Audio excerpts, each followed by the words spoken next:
I want 2026 to be the best year for your practice ever.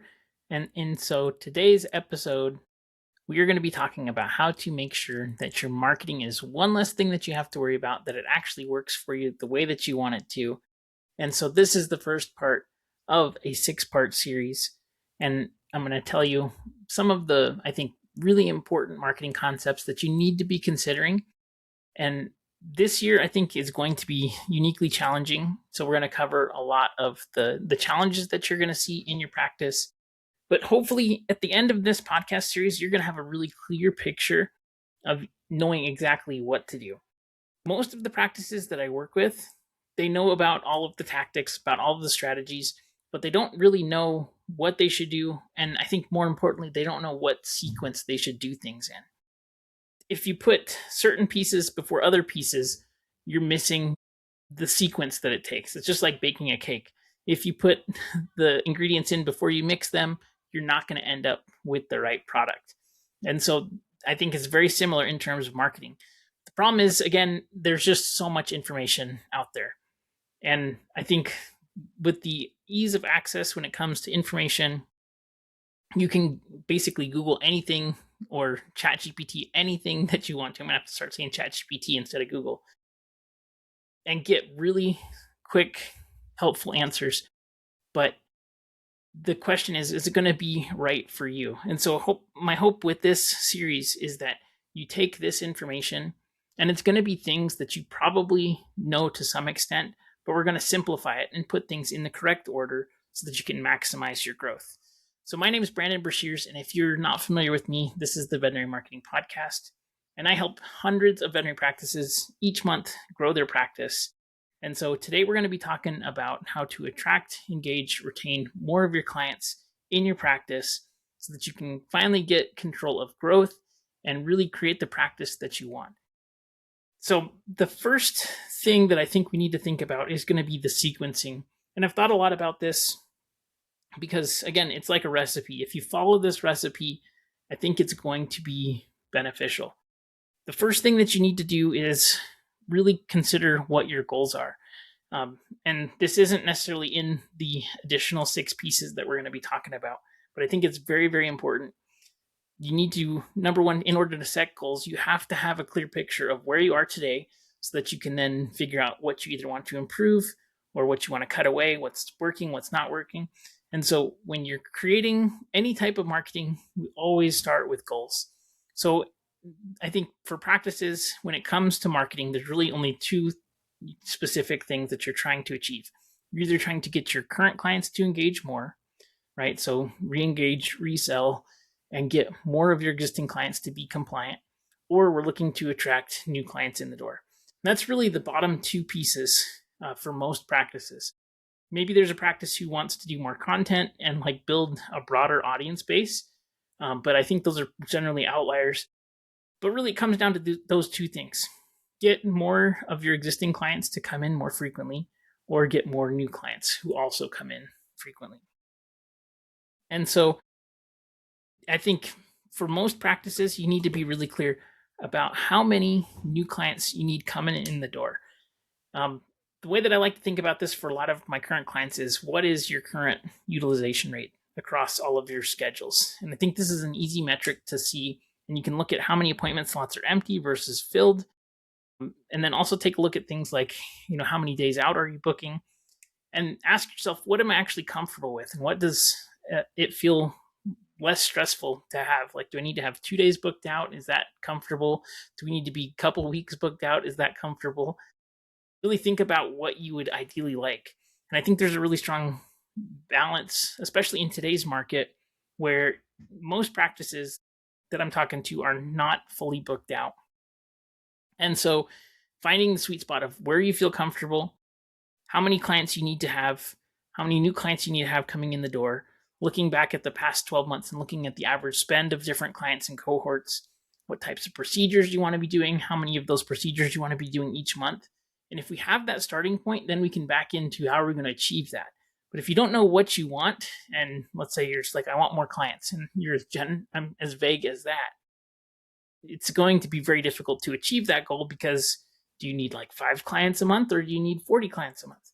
Like, what is the number that you actually need? If you have a bigger goal, you're going to have to do more work to achieve that goal, obviously. And, with especially strategies that are more specifically scalable and measurable, things like paid ads, you need to understand all of your core metrics. So, along with new clients that are coming in, how many you want to be coming in, you also need to know, I think, 3 metrics when it comes to client value. You need to know what your first client visit is worth. You need to know what your annual value of a client is worth. And then you need to know what the lifetime value of a client is worth. And that can inform how much you could spend based on what makes sense profitably for your practice. So having those 3 numbers along with what your utilization is right now, and then also if there's any room for improvement in that. So like, let's say, for example, with your existing client base and you do your total number of clients versus the total number of visits, and you find that your clients come in on an average of 1.2 times per year, right? And that's going to be averaged across all of them. If you can bump that up to 2 times a year without doing any additional paid advertising, maybe just doing outreach and adjusting your booking sequence and things like that, then you'll be able to increase your revenue, increase the annual value of clients. And anytime we can increase the value of existing clients, we're going to be able to spend more to acquire them, which is, I think, a good thing. Most of the time when people think about marketing, they think about how can we spend as little as possible to acquire clients. And I think that's a good place to be aspiring towards. But the problem is that if you are focused on, my business is going to succeed if I can generate a new client for, let's say, $5. If that was the case, and it's possible, you're just going to have to create an incredible offer. But if that was the case, then you're setting yourself up for failure, because advertising prices, attention is getting more expensive, basically. It's also getting harder to break through. Where you could, let's say 7 years ago, do a really good job of attracting clients organically on Facebook. Now it's much more difficult to get distribution organically on Facebook. And same thing with Instagram and TikTok. As these platforms become more mature, Instagram is very mature right now, but as TikTok becomes more mature, it's getting more and more difficult to stand out. And the platforms typically are looking to monetize the value of the attention that's on their platform. And so as that happens, organic reach goes down and it becomes necessary to start running ads. And that's on most platforms. So we see that the more attention is more valuable, the more difficult it is to, number one, get organic leads coming in. And then number two, the cost for that attention is going up. There's more demand for attention than there is supply. So we need to be thinking, how can we spend as much as possible to acquire clients? And that makes you think more about the value of your existing clients. How can we maximize the value of our clients rather than how can we cut the costs on acquisition? Because I can guarantee you acquisition is only going to continue to go up. Ad prices and cost per click is only going to continue to go up. And so it's really important that you think we need to figure out how are we going to maximize the client value. It's okay to think about too, what can we do to adjust and decrease our cost per lead? That's what we're doing all the time when we're running ads for clients. But if your business depends on cheap traffic, you're probably setting yourself up for failure. And so you need to be able to maximize the value of your clients. So if we have those key pieces of data, what's your client worth? How many clients do you need? What's your current utilization? You can kind of get a feel for how your practice is doing. And if you ever have any questions or you need help with this, please don't hesitate to reach out. My calendar link is in the show notes of this episode. And if you have questions, need to meet, I'm happy to meet with you and go over strategy too. So what I want you to think about, though, when it comes to marketing for 2026, and this, I think it's really, really interesting.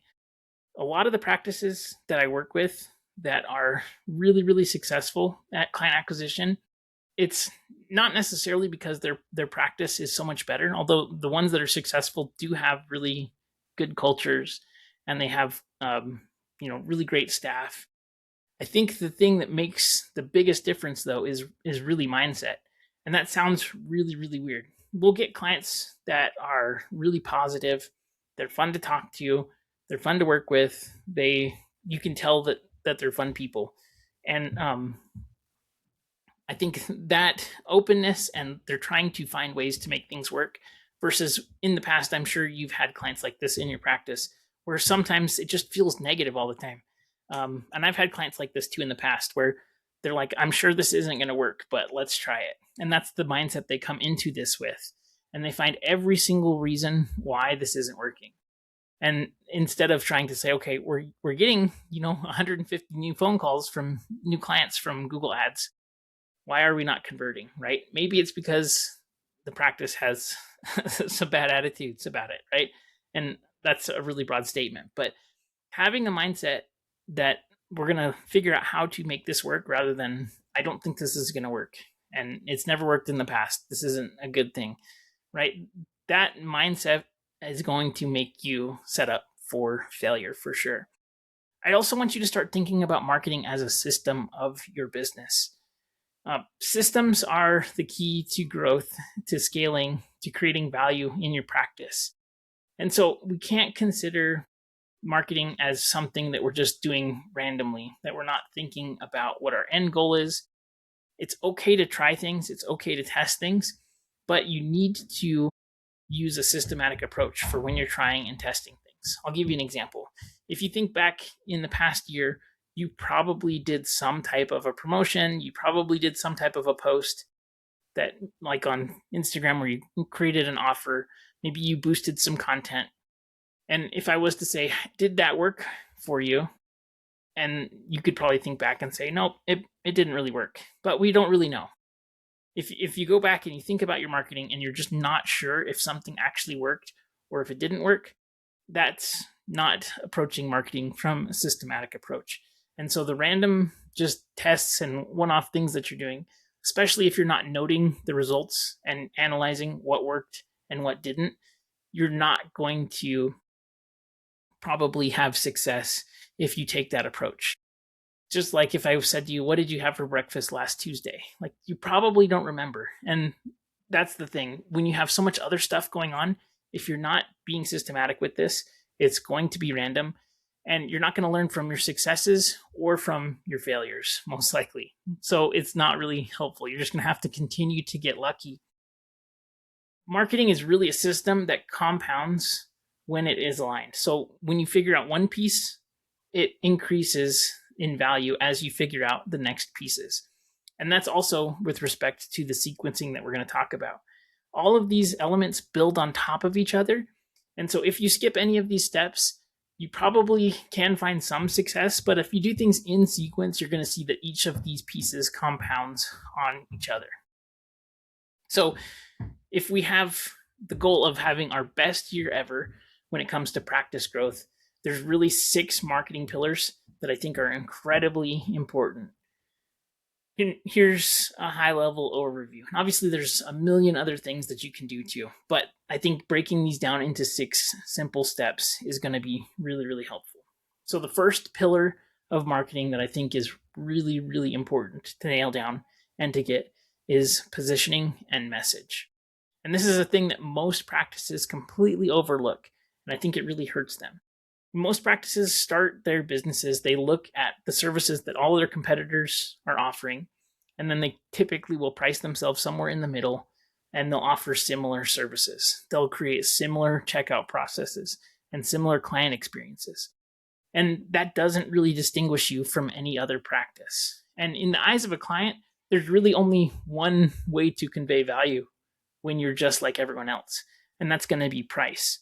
Most practices that I know do not like to compete on price. They don't want to be discounting. They want to get clients that are higher value. But the problem is, if you don't have something that actually makes your product or service different, even if it is better and different, but you're not communicating that to clients, you can't expect that they're going to know it. And the only way for them to come and experience that is going to be by taking a chance and coming in.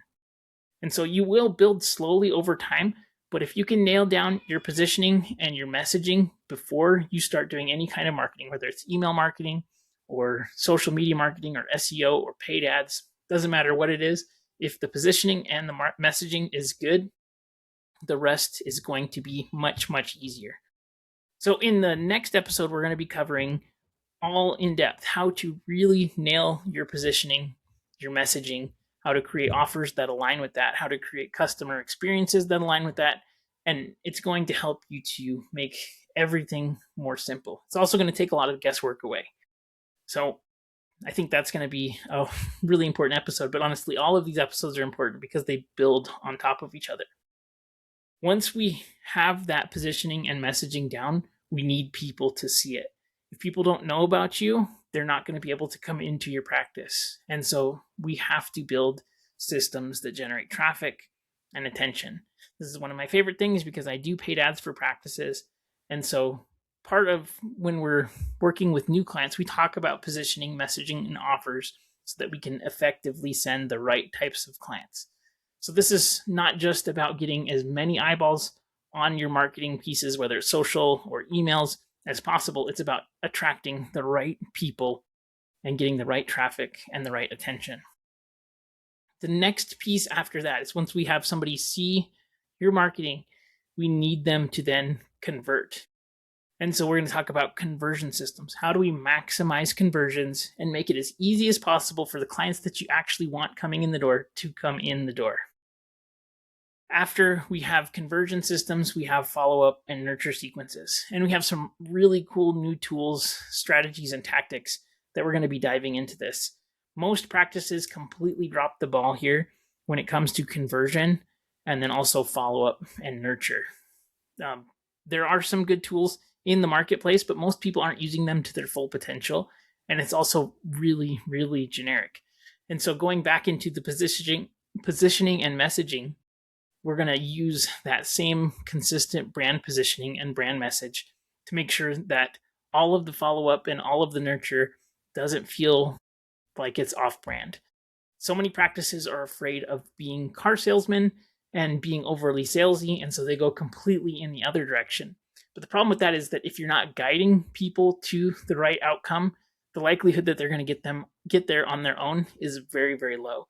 So we want to make sure that the follow-up and the nurture is in place and it is strong. After that, we have retention and expansion. Most practices are pretty good about retaining clients. If somebody comes in and has a good experience, there's a high likelihood that they're going to come back again. But they're probably not maximizing that. And so some really small but powerful changes can be made to make sure that you're getting more retention, more compliance, increasing that annual and lifetime value of your clients, especially the types that you're looking for, that you love working with, so that you can increase what you can actually spend on acquiring those clients, and then expanding and getting referrals and doing all of the stuff that helps to bring even more people like your favorite clients into your practice. And then lastly, we have measurement and optimization. We're going to be talking about measurement throughout this. How are we measuring and managing success across this system? But I think making sure that you have these pieces in place, that you are measuring, all of the KPIs that are going to be important here to see if you're being successful or not. And that goes back to goal setting, like what are we actually after here? But then once we have data coming in, how do we optimize that? How do we improve that? How do we reduce our cost per lead? Every single one of the marketing problems that you have is inside of one of these 6 pillars. And so, again, sequencing is really, really important. But I think most practices don't need more tactics. They don't need more strategies. They just need to actually build out marketing in their practice as a system. So I want to invite you, if you are a member of the Veterinary Marketing Nerds Facebook group, I'm going to be posting weekly prompts in here. And the goal of these weekly prompts is going to give you one thing that you can do that is really simple. You can be interactive, and I'll give you my feedback on it. I can help you if you have any questions, but it's going to help you along this process of defining and creating all of these different marketing systems in your practice that will actually help you to grow and meet your goals. So be sure to join. It's at facebook.com/groups/the veterinary marketing nerds, all one word. And we'll have posts and prompts starting there after New Year's. So if you're in the future, you can go back and look at all of these prompts as well that are inside of there. That'll help you to grow your practice. If you need help with anything, please don't hesitate to reach out. I also wanted to say real quick, thank you so much for listening. It has been a great year in 2025.